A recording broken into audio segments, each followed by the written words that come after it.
Una mañana de invierno de 1887 y además a mí esta foto me gusta porque podemos incluso ver valores compositivos, ¿no? Si nos ponemos a pensar incluso en los ejes y la formulación, en las proporciones áureas, en la conocida o manida regla de los tercios, o las leyes de la gesta, la ley de cierre, la continuidad, etcétera, etcétera. Aquí pues hay cosas que este hombre o conocía porque se había formado o intuía. Y recordando lo que decías tú el primer día, eso de que nos podemos sentar a esperar a que nos llegue por ciencia infusa el conocimiento o a estudiar, ¿no? Pues yo creo que este había estudiado algo. Vemos aquí un eje, además horizontal, que pasa por el horizonte y que además, donde está el primer árbol, hay un sujeto, que lo vamos a ver a continuación. Hay un recorrido que podemos, si empezamos a leer la imagen de izquierda a derecha, vamos acabando en el margen izquierdo y vemos las figuras, los puntos de interés de los que él ya habla incluso en sus obras, y como hay una composición estudiada en esta imagen. No es fruto de la casualidad.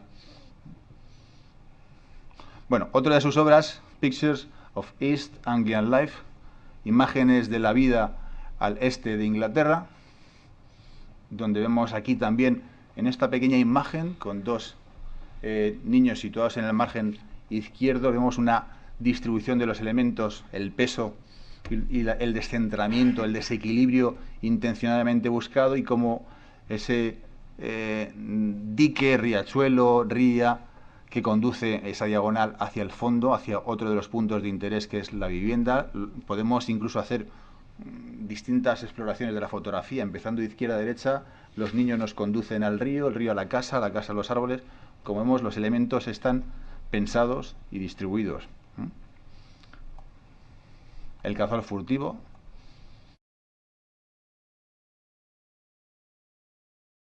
Idilio de primavera, donde vemos aquí una joven pelando patatas debajo de un manzano con un ligero...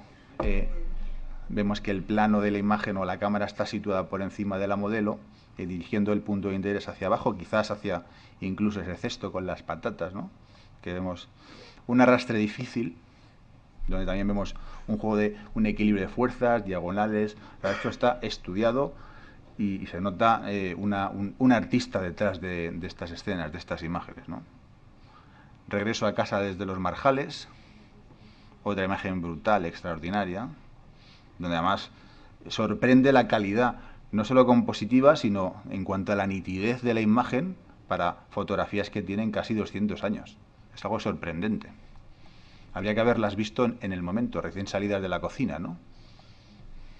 Pescadores en la costa este, de 1886. Esta imagen quizás sea una de las más conocidas y forma parte de la colección de la George Eastman House Collection de Estados Unidos. Algo tuvo bueno además el señor Kodak. No solo nos dejó su legado en forma de carretes, sino también una colección extraordinaria en forma de museo que alberga pues una de las colecciones de fotografías más importantes de la historia. El molino de arcilla, de 1888. Recogiendo la caña, de 1886. Y en esta nos vamos a detener un poquito más e incluso a analizarla. Aunque la imagen no tiene la que yo he conseguido, la resolución, los píxeles, la nitidez suficiente, pero sí que podemos pues hacernos una idea de la distribución de los elementos y de la composición de la imagen, como vamos a ver aquí, en unas líneas de fuerza y en unos elementos que vamos a poder ver poco a poco, ¿no?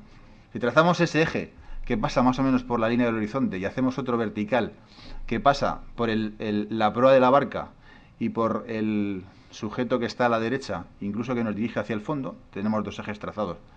Y si alguno pues ha salido un poco de la proporción áurea, podemos trazar incluso una espiral recorriendo ciertos elementos, como son el primer plano, hasta la proa de la barca. Nos falta el otro eje para hacernos una idea, ¿no? La proporción áurea hace referencia pues a unos valores compositivos que están basados en la sección áurea, que ya pues estudió en la antigua Grecia, ¿no?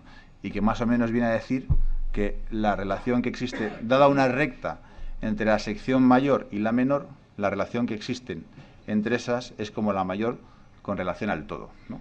Bueno, pues eso ha servido a lo largo de la historia para, tanto por los artistas, pintores, escultores, arquitectos, para incluso ayudarse en sus composiciones y en sus obras. Y se ve traducido en la naturaleza y en la fotografía. Cuando veamos dentro de 2 sesiones las fotografías de Karl Blossfeld, veremos cómo realiza fotografías de una hoja, de un girasol, de unas hojas de brócoli, incluso Weston más posteriormente, donde esas proporciones áureas que el fotógrafo utiliza, que utiliza el pintor, el escultor, el arquitecto, se dan también en la naturaleza, ¿no? Bueno, pues las líneas de fuerza podríamos iniciar un recorrido visual que empieza en la parte superior izquierda, nos lleva hasta la proa, seguimos un eje vertical, después hasta el barco, incluso podríamos seguir a la izquierda y continuar descendiendo hasta la siguiente. Como vemos, se traduce, analizando, deteniéndonos un poco en las fotografías, cosa que recomiendo y aconsejo, pues podemos obtener grandes conclusiones y podemos también elaborar o premeditar nuestras propias composiciones, ¿no? Quizás esto nos haga la primera. Y además vemos el triángulo es una formulación muy poderosa en composición presente en multitud de obras a lo largo de la historia. Aquí vemos 3 elementos claramente definidos, 3 centros de interés, que son el hombre de la izquierda, el pescador del centro y el barco, y cómo, si unimos los 3, obtenemos un triángulo que refleja precisamente los puntos de interés esenciales de esta fotografía, ¿no? Idilios de Norfolk Broads es otro de sus libros. Ya he explicado antes que es un río de red navegables de unos 200 kilómetros. Él recorre esta zona durante 6 años, incluso con un pintor inglés que se llama Thomas Frederick Goodall, y fruto de ello pues son estos libros, estos últimos libros de su cosecha, nunca mejor dicho. La cosecha de Juncia. Juncia es pues como los juncos, ¿no? Son lo vemos aquí reflejado, estos juncos, estos carrizos que crecen en los marjales, donde vemos además esta imagen, lo mismo, esas diagonales, la horizontal, el patrón de exploración que podemos empezar otra vez en la esquina inferior izquierda, recorrerlo hasta la parte superior, y vemos distintos elementos en los que nos vamos a ir deteniendo y que reflejan sus valores compositivos, su conocimiento y su dominio del arte de la fotografía que él consideraba como tal, hasta un momento en la historia en la que cambia de opinión, como veremos un poquito más adelante. Esto no he sido capaz de traducirlo. Reedy es algo así como carrizo, y el otro lo he buscado por activa y por pasiva en Google, en el traductor, en Internet, y me rindo. Pero hace referencia a marjales, son zonas pantanosas y, bueno, hay distintas palabras que son sinónimos y que son un reflejo de la cultura de la época y de un vocabulario caído en desuso también. Ya vemos poco a poco cómo hay una reducción progresiva de los elementos. Aquí hemos difuminado en primer plano unas hojas, unas ramitas flotando en primer plano. Vemos el reflejo estudiado también, el horizonte, muy utilizado hoy también en composiciones en fotografía de naturaleza. Rodeando la villa, una escena también a las afueras de un pueblo, donde estos 2 niños, según él mismo cuenta en el libro, estaban persiguiendo un ratón. Vemos en primer plano una línea de juncos, las viviendas al fondo, es decir, sensación de escala, sensación de profundidad, distintos planos de imagen que muestran distintos puntos de interés también, y que nos hacen recorrer la imagen, estudiarla y dar un mayor impacto visual. Bueno, la que vamos a ver a continuación se llama Inundaciones en otoño, y este es un texto extraído del libro Idilios en Norfolk Broads. Dice que es un ejemplo del encanto del paisaje de las orillas y que la placa, además veamos que se preocupaba no solo por hacer fotografías, sino por ilustrarlas, por describirlas, ¿no? Tenía más inquietudes más allá de la mera producción de fotografías, ¿no? Los vientos del sureste han hecho retroceder las aguas más allá de los pantanos más bajos. La línea de juncos se ve coronada por las semillas en el primer plano, otorgando profundidad con respecto al punto de interés. El montón de heno apilado junto al pantano produce un bonito y suave reflejo en el agua plácida. Bueno, vamos a ver la imagen. Y la imagen es esta. Como vemos, los juncos en primer plano con las semillas. Habla de una línea de la carretera que difícilmente se ve y que se adivina entre ese montón de heno, y que conduce a una vaca que está pastando y al fondo unas viviendas, o unas casas, una aldea, ¿no? Bien, y aquí llega una inflexión, un punto de su vida en la que cambia de idea. La muerte de la fotografía natural. Parece que esto coincide con la aparición del fotómetro, y él entiende que ese momento supone la transformación de un arte en un proceso mecánico. Ya no está en manos del artista, del fotógrafo, sino que es algo ya mecánico y por tanto al alcance de todos. Y que eso va a suponer pues la muerte, como él dice, de la fotografía natural. Sin embargo, es a partir de este momento, en sus últimas fotografías, cuando realiza las que están consideradas como sus mejores obras. Y esto es lo que dice un artículo que escribe al respecto de la muerte de la fotografía natural. Las limitaciones de la fotografía son tan grandes que, a pesar de que los resultados en ocasiones ofrecen cierto placer estético, el medio debe ocupar siempre el lugar más bajo entre las artes. Lo lamento profundamente, comparar fotografías con grandes obras de arte y fotógrafos con grandes artistas fue temerario y desconsiderado, y mi castigo es tener que reconocerlo. En fin, me rindo ante los que dicen que la fotografía es un arte muy limitado. Lamento profundamente haber llegado a esta conclusión. Esto se produce en un momento en el que además hay un encendido debate entre los que, sobre todo los pintores, que ven algunos una amenaza en la fotografía y otros un recurso también para poder destinar después esas imágenes a la producción de sus obras artísticas. Y hay un encendido debate entre ambas posturas, pues que cesa quizás a mediados del siglo XX, ya aproximadamente. Mars Lives, dime. Esta palabra se pronuncia igual que March, la otra March, que que marzo. No, que marge. Ah, que marge. Aquella que no Sí, sí, es verdad. Cierto. Sí, sí. Sí, esos son algo así como hojas del pantano. Más es pantano, o saladar o pantano, ¿verdad? Y esto está publicado en 1895, ¿no? Este libro pues se puede conseguir por unos 800.000, no tanto no, quizás, pero una pasta también. Es bastante caro. Pues a lo mejor hay 50 ejemplares en el mundo, más o menos.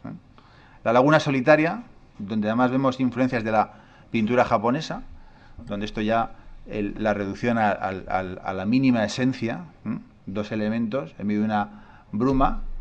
Hay un recorte quizás en la imagen, no podemos observar el resto de la escena y bueno, como vemos además, pues es fruto de una corriente incluso que hoy en día en algunos sitios llaman neominimalismo, en una terminología nueva acuñada, española, no inglesa por cierto, y que vamos a dar por válida. Taberna en la orilla,